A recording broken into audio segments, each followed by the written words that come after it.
எல்லாருக்கும் தெரியும், தமிழ்நாட்டில் கரூரில் 39 பேர் விஜய் அவர்களுடைய பரப்புரையில் இறந்து போனது எனக்கெல்லாம் உண்மையாக நைட்டு ஃபுல்லாக தூக்கமே இல்லை, முடியல. ஏதோ ஒரு பாரம் என்னை அழுத்துச்சு.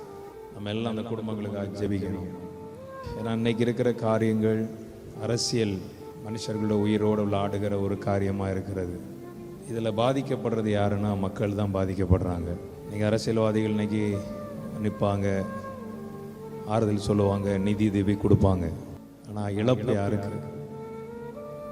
அதுவும் சின்ன குழந்தையெல்லாம் இறந்து போன காரியங்கள்லாம் பார்த்து நான் ஃபுல்லாக நியூஸ் தான் பார்த்துக்கிட்டே இருந்தேன். இந்த நாட்களில் இந்த அரசியல் சூழ்ச்சிகள் நடந்துட்டு இருக்கு. நான் என்ன சொல்கிறேன்னா, துன்மார்க்கன் துன்மார்க்கருக்கு ஏற்ற பலனை அடைவான் பைபிள் சொல்லுகிறேன்.